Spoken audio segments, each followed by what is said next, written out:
Haven't made one of these videos in a while because I don't have time. I still don't have time, but I'm having one of those days where I know what I need to do and I just keep intending to start it and then just nothing happens. There's nothing difficult about what I need to do, just my brain is not on it, it's just wandering.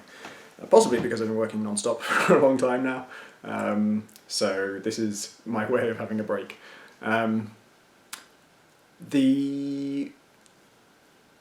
So I took heat signature to Brighton for the Develop conference, and I wanted to get the tutorial tested because I'd made a tutorial since I last did a big test, and I'd never seen anyone play it. I was about to do a big online test, which is now underway, but that is not the best way to test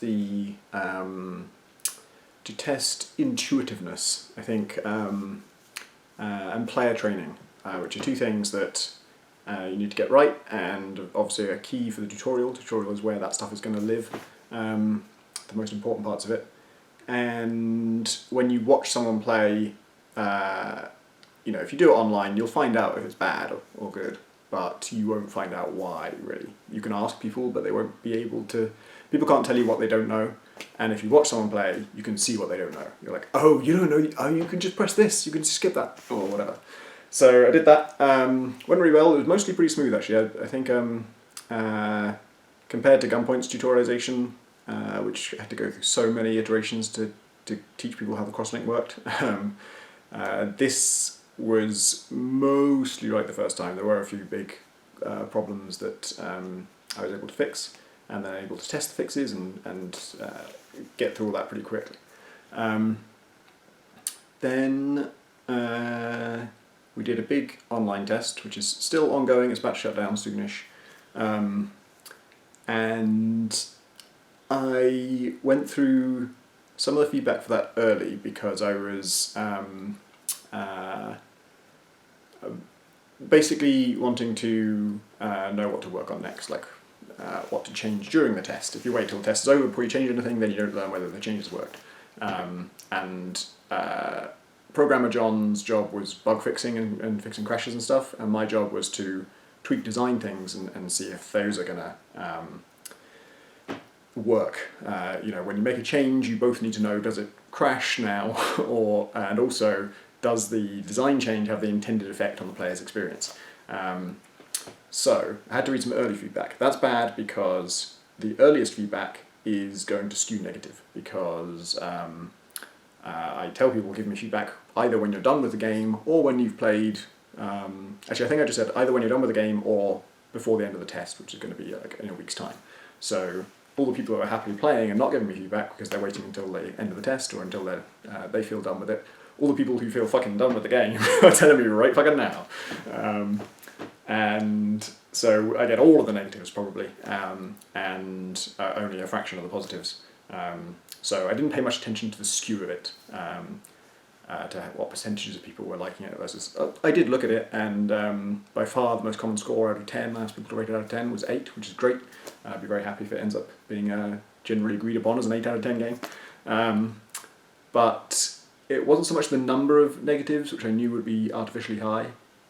It was the nature of the negatives. When I read people's criticisms, there were some things in there that really surprised me and really didn't sound like the game I was trying to make. And that's something where, when there is negative feedback on my games, usually, if I've done my job right, then the praise is the stuff I was trying to do, and the criticisms is either stuff I knew I did not do, or that I wouldn't even want to do. So, people call Gunpoint short. It is. I knew it was short. I don't desperately want it to be longer, but it was a thing. It was just a limitation of development. And some people want, I don't know, I'll make one up because I can't remember any big criticisms of Gunpoint, but actually, yeah, there were some people who said that they wanted the puzzles to get harder. They didn't get hard enough. They stayed, by the time the game finished, tied up in the shortness complaint, I suppose, but their problem was not the length of the game so much as at the time it ended, it had not yet explored the most advanced, difficult things they could possibly imagine with these mechanics, that's intentional. I didn't want to do that. The advanced stuff in Gunpoint is, can you do it without using any violence, or can you do it in this way? I did not want the critical path to become brutally difficult because I didn't want to exclude a whole bunch of people. So if I do my job right, the criticisms are things that I understand, knew were coming, or don't care about. And a common one for heat signature is very frustrating and unforgiving, which is so... I mean, frustrating, all games where you can fail are frustrating to some extent, but unforgiving is really one I've been working a long time to try and not have. I don't want it to be unforgiving. In fact, there is an extraordinary number of mechanics and the amount of work that's gone into trying making it as forgiving as possible. It is a game where you just, even though one shot takes you out, there is no way to instantly die. By takes you out, I mean it knocks you onto the ground and then they carry you to the airlock and they throw you out and then you have a chance to catch yourself. If you fail that, then yes, your character's gone, but it's quite easy to do that. Quite easy to catch yourself. And I can make it easier. I'm not totally sure if I need to yet. I need more data on that. But yeah, I was surprised with that, and I had a few possible explanations. Would have been great if I could have watched all 1,000 people play the game to see what the commonalities are and the people who found it frustrating. But one thing I did notice when I tested the tutorial in Brighton was not everybody gets that you need to pause all the time. You just need to pause all the time. Anytime you're in danger, anytime anything happens, anything surprises you, you should be pausing, because then you have all the time in the world to plan your way around it. And it's a game that has lots of different tools, and even with limited tools, there's quite a lot of different ways of using them. Even just on the most basic level, with a gun, you fire your gun at one guy, another guy's about to shoot you, the gun is not reloaded yet, you can throw the gun. You can also, the guy you just shot, you can teleport his gun into your hand and shoot him with that. So that's just on the most basic level. There's loads of options. And you absolutely can't do that stuff if you don't pause. I mean, in some cases, throwing your gun at the guy, you could, but it's easier if you pause first and then think of that. And teleporting things to you, you literally can't do without the pause menu, so you have to pause. And some people don't. Some people try and play it like an action game, and in that case, it's very difficult, crazy difficult, and that would be frustrating. So my plan for that is to. We also had people specifically say, "Lead me in more gently." That's a very people like the tutorial. The tutorial already worked for people, and it leads you in very gently. It tells you exactly what to do at every stage, and then as soon as the tutorial is over, you have zero guidance. It's literally just in the first build of this test, we didn't even tell you to go and take a mission. We didn't tell you how to take a mission. There is a mission computer there, but you would have to mouse over it to see the tooltip, or you would have to try everything in the station to figure that out. Some people just got in their ship and just flew off into the galaxy and just with no goal and just. Someone, when they're filling in the questionnaire, I was asking those questions about like how many hard missions you do, and they said, "Oh, they're missions." Okay, we need to point you to the mission computer. So we did that, but then still people wanted a bit more hand-holding, and I think, my initial reaction to all feedback is absolutely not, I'm not doing that, fuck you. And then that's like the first 3 seconds of my reaction, and then I think, well, hang on, what is the real problem here? And is there something we can solve some other way? And then by the time I've had that argument with myself, I've softened a bit on the initial objection, and my objection to leading you in gently, like all the way from 0 to master of the game, is that we just don't have time to do that. That's just an incredibly huge task. But from the frustration complaint and my theories about that, watching people play, I think it's the pausing thing that needs to be taught. I think that's the part that you don't get led in gently with. So my plan is to have practice scenarios where there is a practice mode where you can just experiment consequence-free, but that again has zero guidance. It doesn't tell you what you're doing, and this is a real counterintuitive thing for me. Previously we'd had some complaints that the game, for quite a small percentage of people, but just a few people just had a thing where they just couldn't learn how to play the game because for each failure they had to fly out to a ship, dock with it, get inside. Docking is difficult for new players. People get the hang of it eventually, but sometimes that's one of the harder things to do.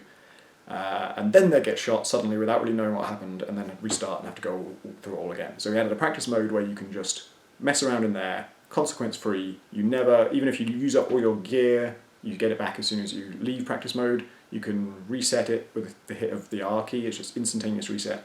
It's random every time, so you can play an easy version of it where the guards will never have anything challenging, and you can play a hard version of it where the guards will have a random selection of all the challenging things in the game, and you can see what all of those are and test them in a consequence-free environment, which I thought, yes, we've surely solved that.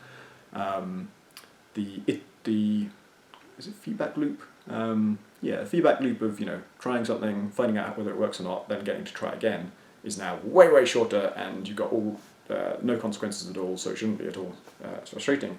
And then I heard from people who are annoyed about the exploding guards, which is something a lot of people found frustrating or unexpected.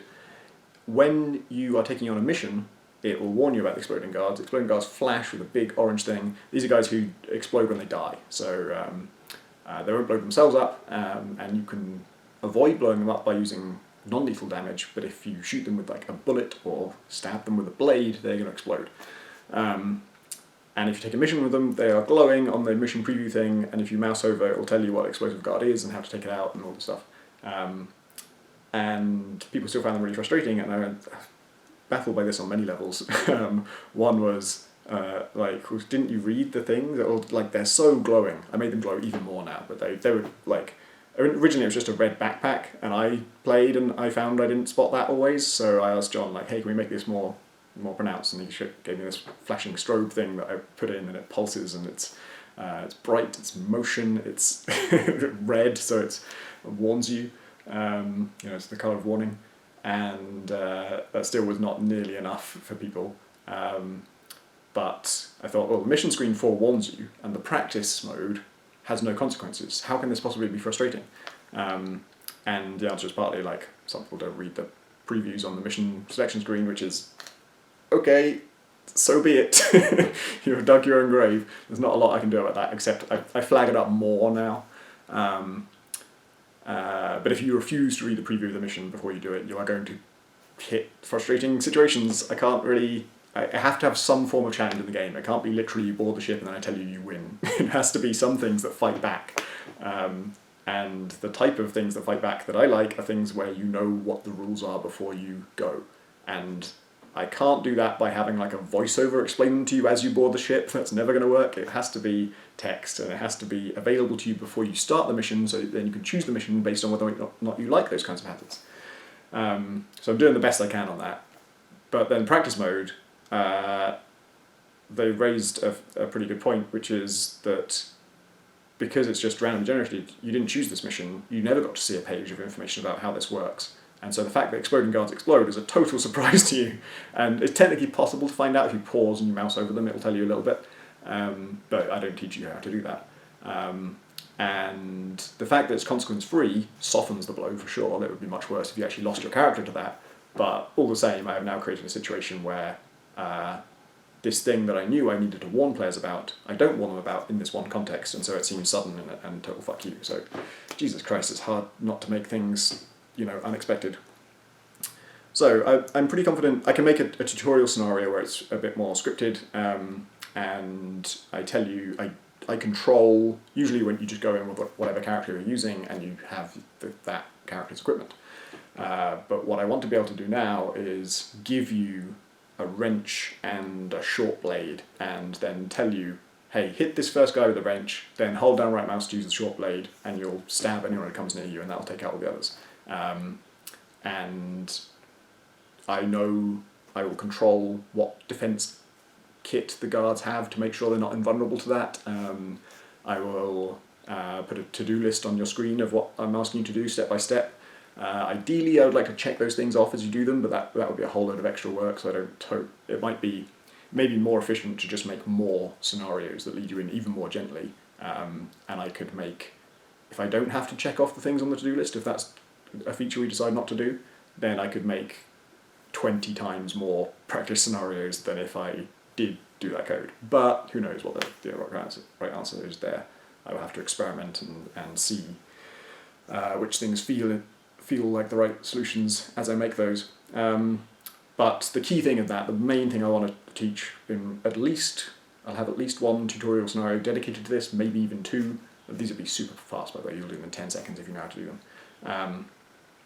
Is pausing. And I will literally say, hit the first guard, pause, use this menu to take his gun, shoot the other guard. And that should be zero difficulty. You literally, if you, that is literally click, press space, and now you're safe. You still need to shoot the other guard, but you can both take his gun, equip it, aim it at him, and fire without unpausing. So there's no time pressure. And if you know that that is the kind of thing you can do with no skill, then heat signature, I think, opens up to you. That's when it gets interesting. And if you don't know that, and it's not knowledge really, because I show you how to pause in the tutorial. You pause a load of times in the tutorial, and it even says pause a lot. I try and explain it to you, but I know, and I knew this going in, that tutorials, people will do the things you ask them to do, and they'll get through it if you've made it simple enough and if you've made it clear enough. But that information doesn't necessarily get stored in a way that causes them to reuse it in practice. Some of it will, some of it won't, and it's very fuzzy and very variable from person to person which things get stored. My friend Brendan was saying, to be honest, when I'm in a tutorial, I'm just pressing whatever buttons I have to press to make it go away, which is inevitable. And so I think you do learn a bunch of stuff in the tutorial, but there are certain things where the fact that you can teleport items to, which is a new feature, by the way, I haven't really talked about that much,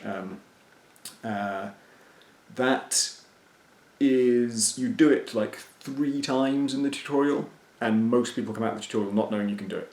So they were told that they can do it, they were given a situation which is necessary to do it, they did it, and they still didn't know you could do it, which is that's the kind of thing you're facing when you're making a tutorial, trying to explain a video game to someone. It's a weird mechanic, so it does need explaining. I knew it was going to be tough to get that across, but just anytime you think something's going to be clear to a player, just bear that in mind. You can be told, you can tell them exactly what it is and how it works, you can present them with a situation where they need to do it to progress, and they actually do it, and they still don't understand it. They still don't, not that they don't understand it, they literally don't know it can be done. They don't know that it can ever be possible, even though they just did it 3 times. So that'll be another thing in the practice scenario that hopefully you'll help ram that home. And the pausing thing, most of all, I can see how the tutorial is not doing a perfect job of teaching you the kinds of situations in which you should pause, because the tutorial is scripted and it's hand-placed guards and you're never in any real danger, and so it doesn't actually emulate the situations that you will find yourself in a full mission. So I understand that, and I can fix it with the practice scenarios, I think. And then the other thing, so because this frustration thing was so puzzling to me, I added a question to the questionnaire saying, can you just tell me about any frustrating deaths you have? As soon as you have them, just come back to this questionnaire, fill in just that one question, leaving everything else blank. I just want to know what was the frustrating death, or I should have said like any failure really, and why was it frustrating? And the results were completely surprising. I just hadn't thought about this at all, but they were almost 100% about flying. They weren't about people getting shot on board ships. They weren't about... earlier on we did have a complaint from someone who was really pissed off about a death they had aboard a ship. But just overwhelmingly they were about space and about getting shot by missiles.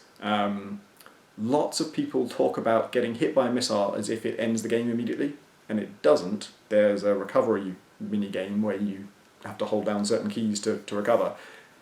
And I'm not at all surprised if people find that difficult or if they fail it the first few times. And so I was braced for them to tell me that minigame's too hard, but it was strange how a bunch of people just didn't mention it at all. There's virtually no possibility that it's not triggering. So I think it is so chaotic and so overwhelming to them that they don't even recognise it as a way they could have saved themselves. They just sort of told her a bunch of stuff and then they die anyway and the game ends because they weren't doing the right things, they hadn't understood it. And then the people who did understand that, and yeah, it's very strange, I don't know why nobody complained that repair game was too hard. I only got complaints from people who acted as if it wasn't there at all, and from people who completed that stage and then had problems with the next stage, which is if you complete the repair minigame, which is, calling it a minigame is overblown. I'll describe it quickly because I love it. When you are damaged, shortly afterwards, a bunch of alerts will come up on your screen saying things like hypervent parping, hold S, or fuel flange on fire, hold D, or I don't know, cryosine vein just completely missing. Don't press D. I can't remember if I already used D. So there's 4 of them. They are randomly generated, what it affects and what's wrong with it. And it's also random what keys you have to press. It's always the movement keys and left click.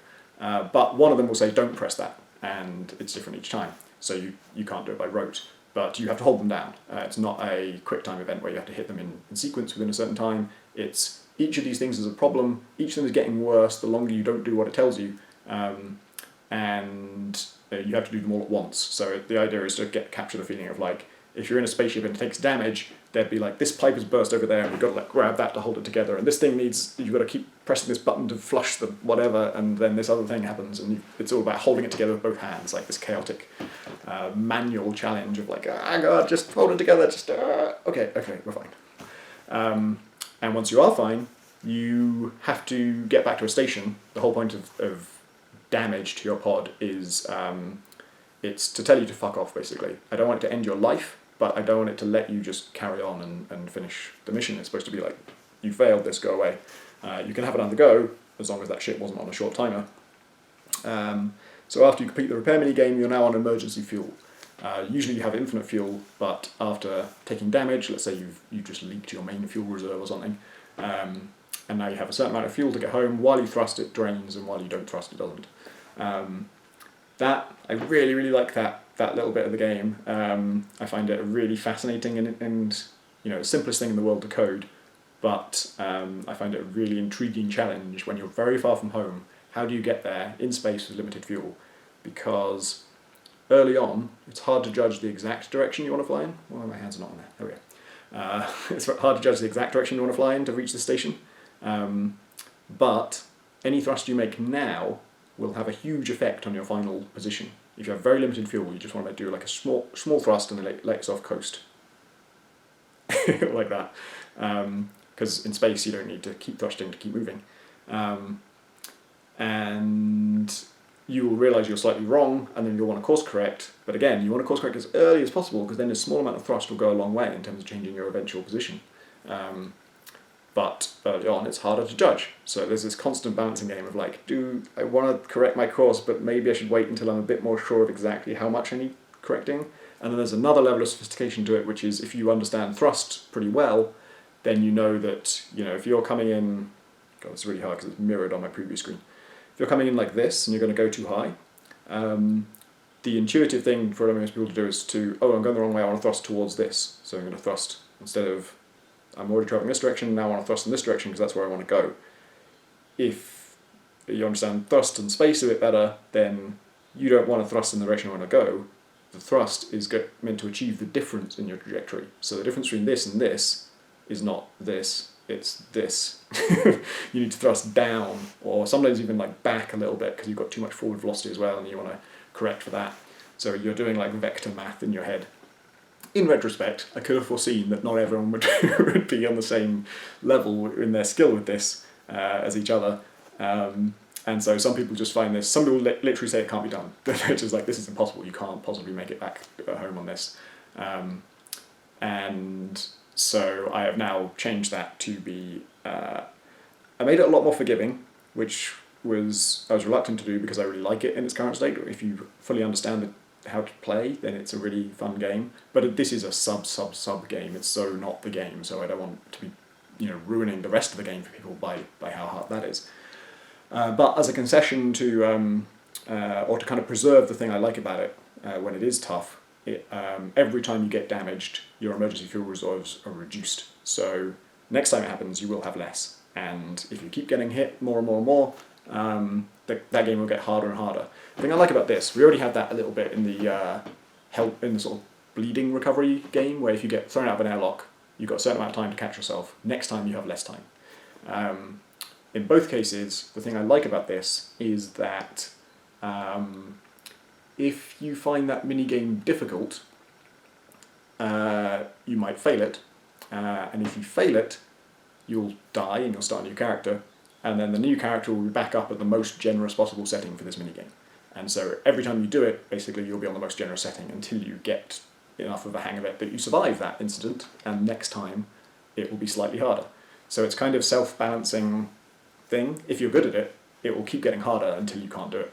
And so it will always kind of end up pushing you towards your that threshold where it's challenging for you but not too challenging, hopefully. The only way it can totally fuck up is if that initial setting for it is not generous enough for everybody, and some people find that too hard even then. So I've erred on the side of making that very generous, for the fuel minigame at least. For the bleeding one I haven't changed it because I haven't heard anyone specifically flagging that up as a frustrating death of leading to death in space. Maybe in the next test I'll ask more specifically about that, because if that is frustrating people, I'm totally fine with making that longer. That's something that just, even if you make that with like 7 seconds to spare, it still feels tense, so I don't mind making that one a bit easier if people want it, but I won't unless I actually need to. Fuel minigame, yeah, made it a lot more generous, but the rate at which it gets harder is quite steep. It'll be significantly harder next time. It also affects how hard the repair minigame is as well. So that, again, also starts way more generous than it used to be. So hopefully some of the people who just didn't know it existed or didn't recognise that it was a game of any kind will be able to at least try to do it, I would hope. Yeah, so that's how I'm hopefully solving the frustration problem. There were a few other things that came up that I didn't... criticisms were when I read them, like I say, not worried about the percentage of people having this problem, but the nature of the criticism really made me think, that's really not what I was going for. I really wanted the game to not do this. And I'm working on solutions to those as well. How big those solutions get I can vary that depending on the final tally of how many people had that problem, and also how hard it turns out to be to make these features. There's one that I won't talk about yet, but it's quite a big change, but it's been very easy to make. It's basically done already, and I'm really fascinated to see how the game plays after this, because it's so big that I'm not going to add it to the current test version, because then the feedback's already going to be all over the place. The game's changed a lot in the progress of it, but this is an even bigger change. Don't get too excited about it, by the way. It's a basic addition to the game, but it may change the sort of the feel of it a lot. So yeah, that's what I'm working on. I want to really, I've said this before, but I really want to rush through these features and get a basic version of them working, and then test them myself before I send them to anyone else, because I want to know if I've done the right thing from my perspective, whether I like the game more. And if I do, then kind of throw it out there and start working on the bugs that come up and the problems that come up with people playing it. It's very hard. I don't really know how to test things, because the way we've done it this time is there's one feedback form, we've patched the game 10 times, and we can look at the time at which you filed your feedback, and from that guess at what patch you were running when you said those things. But that still doesn't work, because we don't know if the things you're talking about, the complaints you're making, or the incidents you're recalling happened when you were playing on this version, or if they happened 3 days ago, you were playing a different version of the game. And so if it's something we think we fixed and you're complaining about it, we don't know if that's because we didn't actually fix it, or because you're talking about something that happened before we fixed it. And I can make a different feedback form for every single iteration, but that doesn't solve that problem. Still, people might be talking about a version that was previous to them, and you could ask the tester, hey, what version did this happen on? But how are they going to... They're not going to reliably remember that information. They're not going to know that information most of the time. You can have it on screen at all times, but I still don't think people are going to really reliably tell you. I suppose it wouldn't hurt just to put it in the watermark and then just ask people. You know what? What we do for bugs is just... The whole form is just... We just ask you to fill it in every time you have a bug, then and there. Maybe, like the frustrating deaths thing, maybe I can sort of split that form up a bit and say, look, anytime you have a bad experience, yeah, that would work, right? Anytime you have a bad experience, here's the form to tell us about it. The only thing I don't love about that is that, in general, with the feedback form, what I ask for people to tell me is what's the worst thing about the game, what's the biggest limiter to your fun, what is the thing that's getting in the way of you enjoying this game the most. And I like that as a question because it forces the tester to think about it. It forces the tester to really, you only get one, you only get to tell me one thing. So that if you ask people what's wrong with the game, you can just get such tiny, tiny things, and they'll tell you about them as if they're important. They'll use language that really stresses how serious these things are. But if you've put a restriction on them and say, you can only tell me one thing, and obviously you're losing a whole lot of data there, and some people would not like that, but I make up for that by having a large number of testers. I've got 1,000 people telling me this. So I would much rather know the biggest problem of 1,000 people than the top 10 problems of 100 people, right? That's obviously going to be way better. Because they will be different. There's no danger you're going to get the same complaint from everyone. And ultimately, I kind of want to help the most people. The goal is to not change my game to suit one person's tastes. It's to look for things that are blocking people out, things that are excluding people from being able to enjoy the game. I know what the game is, I know what's good about it, I love it. I know certain other people will love it. The people who are exactly like me will automatically love it, no question. The people who are a little bit different to me, I want them to love it too, I want to include them. And so I think we've got that far. People who are a little bit like me will also like it. People who are quite different to me, but have enjoyed Deus Ex, Spelunky, Invisible Ink. I'm just naming random games I like. My high point, my goal would be that anyone who likes games in the same way I do likes my game. And there's a huge amount of difficulties in achieving that, and we won't achieve it in an absolute way, but the bigger that percentage I can make, the better. That's my goal.